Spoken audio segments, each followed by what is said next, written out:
Hi guys, bienvenue sur ma channel. My name is Ifeoluwa Ishala. If you are a returning subscriber, thank you so much for sticking and always returning back to my channel. And if you're new here, welcome to the family. Do not forget to hit the subscribe button, turn on your notification bell, and give this video a thumbs up. In today's video, we will be concluding on the migrating to the UK through academic route, and hopefully, I hope that we put an end to that today so that we'll be able to address some other topics.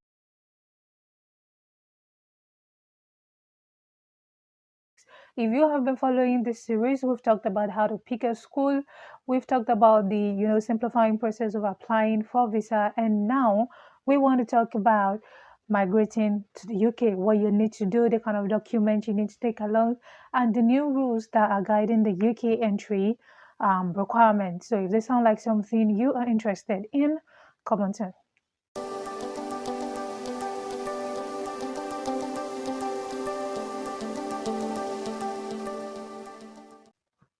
Alright guys, if you have been following this series, you would know that this is the third series that we're talking about. We've talked about how to pick a school, what you need to watch out for, everything that you need to know about picking a school in the United Kingdom. And the last series we talked about visa processing, simplifying the process for ourselves, making it easy for us to be able to apply for our visas by ourselves. And now we are at the stage of saying, okay, we've gotten our visa, what next? So at this point, you've gotten your visa. Let me congratulate you. You are one step closer to moving to the United Kingdom. And yes, the question I've been getting over and over again is asking me if they can move with their family through the academic route. And I felt probably I wasn't laying emphasis about this enough in the first and the second video. But if you watched my relocation vlog, I'm going to put it somewhere here. I moved to my family. So yes, you can move with your family to the United Kingdom through the academic route, okay? And that is why I've been referring to them as your dependent, because you are the primary applicant. So here's what I mean, all right? If you are the one coming to study, you are the person we refer to as the primary applicant. Now, any other person that is coming with you, be it your husband and your wife or the kids, they are your dependent, all right? So I can say, oh, the primary applicant and the dependent. You understand what I mean? So if you are the wife coming to study, your husband is a dependent and your kids. And if it's the husband that is coming, vice versa. Okay, so now you've gotten your visa. Congratulations. And let me ask you, have you taken yourself out? Please go and eat that pepper soup and that hot drink, or is it hot drink? Chill drink rather, because you really need it because you've gone through a lot and now you are very, very, very, very close to coming to the United Kingdom. So yeah, you've gotten your visa. What next do you need to do? I would advise that you work on paying your 50% tuition fee before you leave the country. Now, this is what I mean. When we talked about paying, picking a school, rather, we talked about the tuition fee payment plan. And most of the schools in the United Kingdom will require that you pay 50% of your tuition fee before you enroll. And I'm talking about enrollment is like before resumption, like before they can fully accept that you are a student of the school. So the best thing you would want to do is pay your 50% while you are still in Nigeria. Start to process it. Okay, go to the bank. If you physically want to process it, go to the bank, take up the Form A, the same Form L you use in filling when you wanted to pay for your deposit. You can use the same form here to process for your 50%. And now everything is becoming so digitalized because the e-form here has now been introduced, which means that you necessarily do not need to go to the bank physically to process your Form A. You can just do that on your phone or your mobile app, depending on the bank you're using. The only difference is that there are different requirements that attach to different banks. Okay, so whatever your bank wants you to do, I'm sure they've been sending these emails since late last year, introducing this e-form A, and people are starting to use it. So let me know in the comment section if you would want me to walk you through the process of using this e-form A, and who knows, I might film a video about it. Okay, now you've checked for your Form A, you've processed that, and your 50% is on the way. What next do you need to do? I would say at this point, you need to book for your flight. Yeah, are you going to trek here? You need to book for your flight. You cannot trek here. So you need to book for your flight, and there are different flights that come into the UK, and you would want to check which one of them are on the red list and which of them are on the amber list so that you're not going to put yourself into trouble. Now, what do I mean by the red list? It's no longer news that COVID-19 has become something that is not like our neighbor. We're living with it, and I do not see it going away anytime soon. So, because of COVID, the UK government have grouped countries into red list and amber list. Now, when they say red list, it means danger. Like the COVID rate, the rate at which COVID is rising in that place is high. So, their flight is necessarily not that they are not allowed into the United Kingdom, but there are more stricter rules to guiding those flights. Now, when we're talking about amber countries, these are countries that COVID-19 is really not waging too much war in those countries, and they are allowed. And thankfully, Nigeria is part of the amber list. So you might also want to check this flight that you want to follow, and then we have the green list. And the green list is like, the fertile land. Okay. Anyway, that's not about that. So you might want to check the flight you want to come with. And most of the flights will always offer family packages. Okay, there are always family deals. So if you're coming with your family, depending on the number of adults and the number of kids, you get like a package for it. Now, when we were coming to the United Kingdom with my husband, we used British Airways, and thankfully, that time they were doing promo, so we were so blessed to actually be in that season. And we spent, instead of us to have spent 1.2 million for us to get for our flights, we spent 430,000 around that price for us to get our flights, and we were here, and it was unbelievable. Yes, I know, but we're that blessed by God because we found our favor. So you might also find that favor. So just check for different flights, different packages they have, and make sure you compare whatever it is that work best for you. Now, another thing you want to check while picking flights is the hours of layover. Okay, how long do you want to be? How long do you want the layover to be? Now, I know a lot of people go through Qatar because they usually do their layover in Doha before they continue to the United Kingdom. So you might want to check how many hours. Some flights use 2 hours. I've heard of 6 hours, and I've heard of more hours like 10 hours, 12 hours. So you might want to check those hours to be sure it fitting into something that you're comfortable with and you are not too, inconvenienced by the number of hours. Now, another thing you might want to check also while picking your flight is how close is the airport to your final destination. Okay. Now, I told you the other time that the UK is divided into four parts. You should check that video, okay? So we don't, go back and forth. So depending on where you are going into to the UK, you might want to check the airport that is closer to you. Now I know the one airport that every one of us know is the Heathrow Airport in London, but it might be far from your final destination, okay? Because you might be going to probably Doncaster, you might be going probably to Wales, you might be going probably to Scotland, and you just do not want the fact that you've arrived in Heathrow and having to take like another long trip, okay? So you might want to check if there's any airport that is close to your university and work with it. Now, I've seen people who comes to Wales and prefer to come through Cardiff Airport. I've seen people who go through, is it Manchester Airport?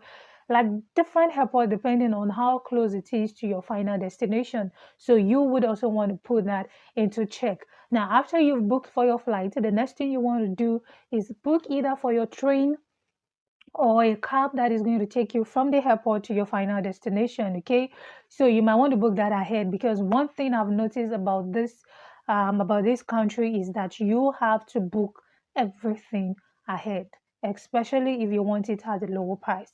Because if you don't book ahead and you're trying to book at that point, it's usually more expensive than if you had booked ahead. Okay, so if you know that when your plans are sure, your accommodation is in check, you have the address of where you're going, then you can make plans to book ahead. If you want to go through train or something, you can use the train line, download the train line app and put in your postcode, and it's going to provide you like the best route that you can take to your destination, and just book for the train ticket. And if you want to go through buses, the National Express, you might also want to download that app as well to book for your ticket. And if you want to go through cab, there's also different type of cabs, but I really cannot tell you the one that is specific to you because there are different cabs for different cities. All right, so whatever city you're going to, just search for the cab line or the cab country and the cab companies that are working in that state, in that city, and try to book ahead so that you're not going to spend so much pounds while booking on the spot. And another thing that I'm going to tell you about transport is the fact that the prices varies. All right, if you want to take a cab, you would know that you should expect to spend more pounds, okay, compared to if you want to take a bus or if you want to take a train. So in higher of how expensive it is, cab is usually like the most expensive way to get to wherever you're going to, followed by the train and then the bus. So the bus is like the cheapest, and at the same time it takes a longer time, but it's going to be like a smooth ride. I mean, you will not even feel like you're inside the bus. If you get what I mean, it's a smooth ride. There's Wi-Fi, there's AC. Like the bus is comfortable for you if you want to go with the bus. Like when we arrived in London, we took the bus, and trust me, we used 5 hours from Heathrow Airport to Swansea, and we slept almost all through. Like I slept. There was no there was no potholes, nothing like it was so smooth and comfortable. So there's nothing wrong with the bus if you want to take the bus. It's just that instead of using 5 hours if you're coming to Swansea from London, instead of using 5 hours, if you are taking the train, it would have been 3.5 hours. And if you're taking cab, it would have been like 1.5 hours. Okay. So that's just the price. But you will know that the more shorter time you want to get to your destination, the more pounds you're going to spend. All right. Now that is checked. Another thing you want to check out as well to settle before you come is accommodation. Where are you going to sleep? Because this place is cold. You cannot sleep in the airport or under the bridge. There's not even under the bridge here that you will sleep because they will pack you. Okay, so you have to settle for your accommodation. What is the accommodation plans? What do you have in place? Now, one thing I will always and always advise students to do is, if your school has residencies and accommodation, please make use of them, because I know school usually have residents. It's not even if your school have schools, we usually have school resident hall and things like that. Make use of them. And some schools also have apartments for families. But the issue with these things is you want to start, you want to start booking for these things as early as immediately you get your admission, because these residencies fill up so fast. I mean, who does not like school accommodation? It's close to the school. You don't need to take the bus. You just, just like a stone throw to school. You're with other students, easy to make friends. You know what is going on. You're in the current trend. You know what I mean? So yeah, everybody wants to be in the school residence. So it's usually like hot cake, like first come, first serve. Before you know it, is quickly filled up. So when you've made up your mind of the school you want to go to, you've paid your deposit, and you're in the process of applying for your visa application, I would say that apply for the school accommodation as well. They usually would not ask you to pay yet, except probably for an holding fee. And the holding fee is usually no more than 50 to £100, depending on your school. So make sure you try to like lobby for a school resident if that is available. And let's say, okay, probably you are not lucky enough to get the school residence. There are other accommodation options that you can explore. There are other different agencies that work, at least two major agencies that I know that usually have accommodation around cities in United Kingdom. I know of Hamba Student, so you might want to check them out. They usually have like studio apartment, and they allow like two people. But if you're coming with kids, Hamba Student might not be able to help. There might be other agencies that you would want to look for, and there are some sites that can help you to do this. I'm talking about Spare Room, we talk about Zopla, we talk about Gumtree, we talk about On the Market. What again? Like there's so many sites that you can check for you to be able to get a residential house and then start the processing in place. And let's say that okay, you're probably not lucky enough to be able to secure an apartment, because I know that the percentage of securing an apartment, especially if it is not school residence to off-campus residence, is usually very, very low. You might want to book for an Airbnb before you come to the United Kingdom, all right? Now, what is Airbnb? It's just like an hotel, but this one usually stay for like a longer, we want to stay for a longer time, which is more cheaper compared to an hotel.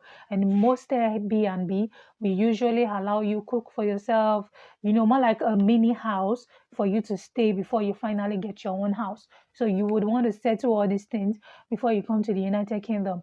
Or if you have probably like a family member that is in the United Kingdom, or is at the destination where you're going, or you already have a friend who has a house and has an extra room, make sure your accommodation is on check before you leave the country. Why? Because you need to fill that into your passengers locators form.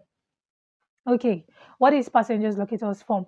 I told you we're in the era of COVID and all these things, and usually this form is like a way of locating you if peradventure anybody on your flight tests positive to COVID, they'll be able to like contact trace you and tell you to also like isolate for a period of time for them to be sure that you did not catch the virus. Okay, so that is what passengers locators form is all about, and they will definitely ask you to fill in the address of where you're going to. So imagine if you've not sought out your accommodation, there's no way you can fill your passengers locators form, and the passengers locators form is expected to be filled 48 hours before your trip. So you need to sort all these things out before 48 hours that you're going to embark on your flight. All right, so now what we were saying, 50% checked, your flight ticket checked, accommodation checked. What next? I'm going to say, let's talk about document that you need to take along with you and should be in your hand luggage because of when you go to the point, when you get to the point of entry. Now, what is the point of entry? That is like the Red Sea. I'm joking. But that is like a place where, like the airport, point of entry between the flight that brought you into the United Kingdom and then welcoming you fully into the United Kingdom. More like when they will stamp your passport and be like, boom, welcome to the United Kingdom. You understand? So at the point of entry, it's like different stories, different cases, different people with peculiar stories. So I cannot tell you that this is what you should expect, all right? The only thing I can advise you is make sure you know one thing about everything, okay? Know something about your school, know something about the course you're coming for, know something about your modules, what question they might want to ask you, what did you do in your undergrad, why is there a lot of gap between your undergraduate and now you're coming for your postgraduate, things like that. So make sure you were prepared for it. Now, when we came in, we're so blessed. Like I think we're so blessed at the point of entry. We were asked just two questions. My husband wasn't even asked any question. I was the only one that was asked question. What was the name of my school and the name of my course and welcome to the United Kingdom? Like it was that swift. And I've seen people share their experience of them asking their name, the name of their school, what's their module, why are they coming to the United Kingdom? Do they have enough money? Show us your bank statement. Like so it depends on whoever it is that you meet that day, if you get what I mean. So yes, but the document you need to take along with you so that even when they're asking all these questions, you don't get angst and you don't get like unnervous or you don't get like G3 and all those things. Make sure you have your car statement with you in your hand luggage. Make sure you have your offer letter. Make sure you have your TB test. Make sure you have your passport. I mean, your passport should even be with you because you used it in boarding the plane, right? So your passport should be with you. If you are fully vaccinated, please make sure you take your vaccination card. You might want to take your passengers locators form as well. And also, just print out your bank statement in case they ask and in case they do not. Okay, there's no harm in having more document than you not having when they ask you, okay? And another thing I would say is when you get to the point of entry, be relaxed, all right? Don't be too nervous, don't be too jittery, don't call attention to yourself. Be smiling even though there's no smirks. Just make sure you relax. And whatever question they ask, don't rush it. Take it at a time. Make sure that just show them that you know what you're doing and you're here legally. It's not like you're coming in as an illegal citizen, right? So just make sure you do whatever you want to do. Keep the smile, keep the pace. And yeah, you'll be good at the point of entry. And that's it about the point of entry. Now, I want to talk about the entry requirements. And this is peculiar to like the new rules that have just been released. And that is why I'm going to tell you that whatever point you're coming to the UK, please make sure that the government website is like your best friend. Always check the government website because I mean, with the rate at which the COVID is going, there's always like new rules coming up, making amendment to the former rules, and things are getting like much better. And permit me to check this on my laptop because I do not want to tell you wrong information. But the entry rules here guiding into the UK is that if you are coming into the UK before 11th of February, that is, if you are coming from now till 10th of February 2022 and you are vaccinated, it is expected that you book for your day 2 test, complete your passengers locators form. You do not need to quarantine except if your day 2 test turns out to be positive. That is, if you are fully vaccinated and your vaccination is recognized by the UK government. Now, if you want to know if your vaccination card is recognized by the UK government, go to the government website and you can check the accepted vaccination the accepted vaccine so that you know that probably the type of vaccination you take is accepted. Now, if you are not vaccinated, and you're coming into the United Kingdom before the 11th of February, that is, if you're coming anytime from now till 10th of February, it is expected that you take a PCR test 48 hours before your flight. It's expected that you quarantine for 10 days. It's expected that you book ahead for your day 2 and day 8 test, and at the same time, fill your passengers locators form. Now, if you are coming to the UK after the 11th of February and you are fully vaccinated, it is expected that there's no need for you to take any COVID test before you take off from wherever you're coming from, and even after you land in the United Kingdom. So that means if you are fully vaccinated and you're coming to the United Kingdom after the 11th of February, no test is expected to be taken. You are not taking any test, not before, not after. You are not quarantined. All you need to do is just fill in your passengers locators form and you are good. All right. Now, if you are not vaccinated and you are coming in after 11th of February, it's expected that you take a test. It's expected that you take a test before you book your flight. Expected that you take another one on arrival. Complete your passengers locator form, and you do not need to quarantine if your day 2 test negative. Okay, so that means if you've not vaccinated, like you've not collected the injection, you have to take a test before you arrive into the United Kingdom. And when you arrive into the United Kingdom, you have to take another test, but you necessarily do not need to quarantine, being that your test comes out negative. So that means after you take your PCR test before you board the plane and you get to the United Kingdom, day 2, you take another test and you test positive, then you need to quarantine for 10 days. But if you test negative, then you are good as fine, you can walk around without any quarantine, all right? So that is the rules that is guiding after 11th of February. But if it is before 11th of February, of course, I've talked about that. So now we've checked our CAS documents. You need to take the rules guiding the entrance into the UK. We've checked you sorting out your accommodation, and you are welcome to the United Kingdom. Now, before I bring this video to an end, immediately you get to your residence, be it the school accommodation or a private accommodation, or you're staying with a family or a friend, make sure you alert your school immediately you arrive in the United Kingdom. Different schools with different ways that you to do it, but definitely they would tell you the email to send or the person that you need to inform, okay? So make sure you tell them immediately you get into the United Kingdom so that they know that you are here and now you are their responsibility, all right? Okay, guys, I think I've done enough justice to talking about migrating to the United Kingdom through academic route.